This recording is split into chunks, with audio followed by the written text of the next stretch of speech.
Vamos falar de milho então, Vlamir? Vamos lá, nossa vinheta aí, um oferecimento da Inovipab, que é a ferramenta do produtor rural.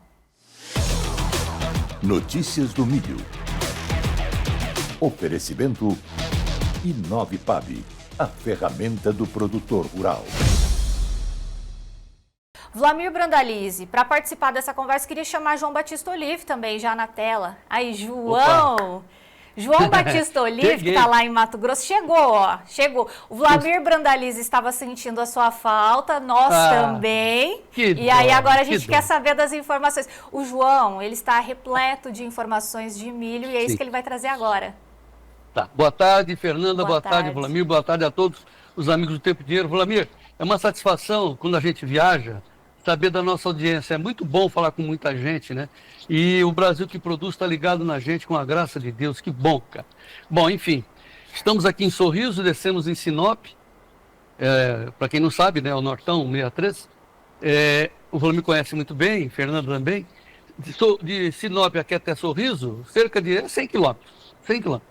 Vlamir, não tem 1 milímetro, não é centímetro, 1 milímetro de espaço vazio, né, ao longo das estradas, imagine para dentro, sem plantar. É milho que não acaba mais. Aqui, chegando em Sorriso, do lado direito, ali perto passando a entrada de Vera, aí você vê um pouco de algodão, mas pouquito, né? Mas o resto é milho padrão, milho bonito, Vlamir, milho bonito. Quando eu quero falar do que eu captei de informação lá em Brasília ontem, no 3º Congresso da Abramilho, mas não sei se a Fernanda já mostrou, uma imagem aérea, daqui a gente está chegando em Sinop, não mostrou ainda, Fernanda? Ainda não, João, estava esperando o senhor. Então vamos soltar, ô Gleison, solta a imagem da minha aérea chegando, né, claro, já estão chegando em Sinop para vocês verem o que é milho. Solta aí, Gleison. Ó, aí vai, o avião está chegando, está estabilizando.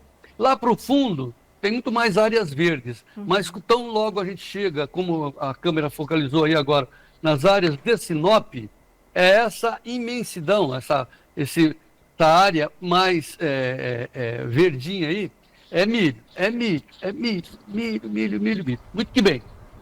O Vlamir já está considerando, vai falar de preços, vai falar de volumes, temos esses resultados da Conab, mas assim, a grande manchete, em termos de milho, e é uma boa manchete, foi fornecida pelo Glauber Silveira, o executivo da Abramilho, numa entrevista que a gente chama de quebra-queixo, né, Vlamir? Sabe, Fernando? Todo mundo perguntando ao mesmo tempo, assim, deixando o cara pressionado para ele soltar a informação, e ele soltou. Que informação? Em 5 anos, viu, Fernando? Em 5 anos, né, 2025, 2030, nós estaremos produzindo mais milho do que soja no Brasil. Como é que vai ser isso? Vai ser a segunda safra, vai ser uma safrona. Segundo o Glauber, nós vamos ocupar a mesma área de soja. Faz soja, tira a soja, entra com milho. Só que, como, claro, né, o milho a relação de milho para soja é 2 contra 1, então nós vamos produzir muito mais milho do que soja. Agora, um detalhe importante. A preferência mundial vai recair para o milho brasileiro. E o Vlamir sabe disso, porque nós temos um material de milho mais duro. Com isso, menos praga. A praga não consegue furar o milho. Então, a preferência vai ser dada para o nosso milho. Aí, claro, eu perguntei, mas por que não faz, então, não pega já a primeira safra? A questão de preço, o Vlamir vai analisar isso, a questão de preço. Tem esse diferencial. E também tem questões de praga, né? O Glauber acha que a safrinha será dominada, mas as furadeiras, né? As lagartas, aí sim precisaremos de novas tecnologias. Mas em termos de produtividade, os Estados Unidos está produzindo 180. Nós estamos aqui um pouquinho acima de 100, digamos assim, né? Mas, só um minutinho. Opa, entrou um cara aqui, um chato aqui. Então, assim, também a Abramilho considera que com a tecnologia nós vamos produzir mais, não tanto quanto os americanos, por hectare, produtividade, mas estamos aceleradamente para empatar o jogo. Então, assim, muito milho e vamos produzir muito mais, porque a demanda será, como sempre o Vlamir fala, né, em cima do esmagamento para fazer etanol, né, Vlamir? E também da exportação, claro. Mas E nesse ano, né, como exemplo, a demanda é muito grande, temos um déficit de quase 30 milhões de toneladas, etc. Mas essa é o que eu queria dizer para vocês. Vendo esse mar de milho, falo, puxa vida, será que vai ter demanda para tudo isso? Nossa, mais e mais empresas de esmagamento, né, usinas de etanol sendo instaladas. E ontem, como nós informamos, né, os chineses também querem os nossos DDGs, né, que é o resíduo do etanol. Então, assim, ó, esse mar de milho que vocês estão vendo aí, em breve, em 5 anos, não vai dar por cheiro, Vlamir Brandalize. É verdade, João. O que você está falando é tudo verdade. E vamos colocar alguns pontos. Por exemplo, João, você está falando de demanda. A demanda esse ano de etanol é 20 milhões de toneladas e 70 de ração, assim, arredondando, né? Então, são 90 milhões de toneladas de demanda brasileira. E eu acredito que nós vamos exportar perto de 30, aliás, de 40. Temos 37 a 40 potencial. Você diz que em 5 anos a soja o milho vai produzir mais que a soja. Provavelmente sim também. Porque nós vamos avançar, que nem você citou, em cima de área de soja. Nós plantamos 48 milhões de hectares de soja e plantou só 17 milhões e pouco de hectares de milho nessa safrinha. Então tem potencial de avançar muito. Com relação à demanda mundial, isso é inquestionável. O mundo vai precisar cada vez mais. Não só biocombustível, como comida. E em 5 anos, só para comparar, nós vamos sair de 20 milhões de toneladas de milho para etanol para 30. E nós vamos sair de 70 milhões de toneladas de milho para ração para 90. Então, nós vamos estar consumindo 120 milhões de toneladas internamente. E vamos estar exportando umas 60 milhões de toneladas. Então, nós provavelmente 5 anos vamos estar lá perto de 190 milhões de toneladas produzidas. Olha os espaços que tem. Porque o mundo precisa disso, João. O mundo precisa desse milho, porque há déficit mundial de milho esse ano. O ano que vem vai ter, o ano de 2027 vai ter.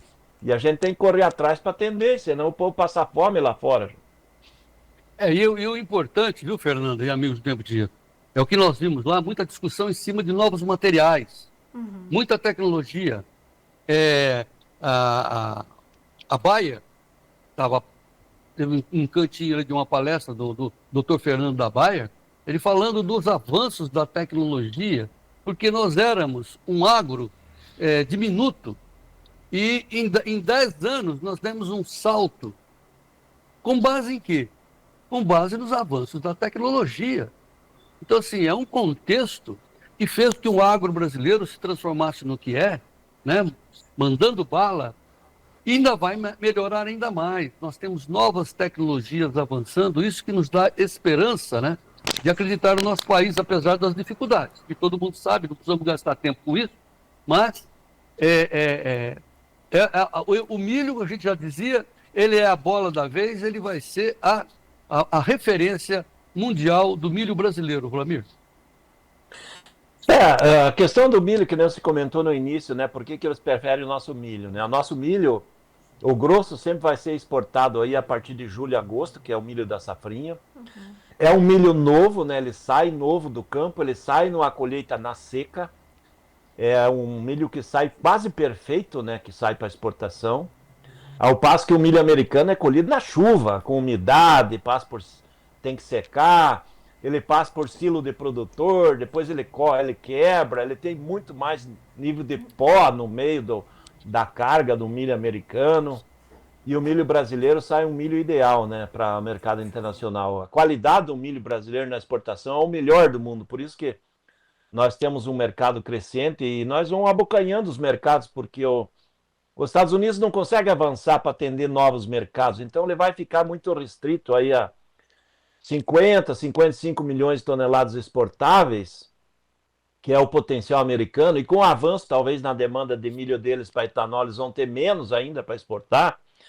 E o que o mercado mundial abrir é um mercado que vai ser grande parte dele brasileiro, né, João? Então, porque a Argentina não tem como fazer safrinha de milho, né, João? Então tem essa vantagem nós também, né, até sobre os argentinos, que ou plantam soja ou plantam milho na safra de verão, porque eles não têm safrinha. Deus é brasileiro, só falta mudar Brasília, João. Eu tive lá, deixei lá. Viu, ô Vlamir? Então, nesse chapadão aqui, de Sinop a Sorriso, tá um exemplozinho, tá cheio de 100 quilômetros. Que é uma maravilha, né? Você vê o fundo, lá passa por Barreiros, né? Tal. Depois Vera, Cláudia, aquela coisa toda. O milho tá na flor, né? Tá na flor, tá tudo vermelhinho, assim, aquela que coisa linda. Para quem gosta de produção agrícola, como eu gosto, eu fico fascinado, né? Meu Deus do céu, que coisa legal, né? Agora, agora vamos dar o contraditório, o preço, né? Saí de Brasília, o pessoal me cercando, eu chego aqui em Sinop, no aeroporto, a mesma pergunta, soja, vai subir o preço? Aí você acabou de falar agora, né, que deu essa derrocada hoje por causa do petróleo, mas provavelmente se recupera mais à frente. Se recupera a que nível, Vlamir? A soja, depois falamos de milho.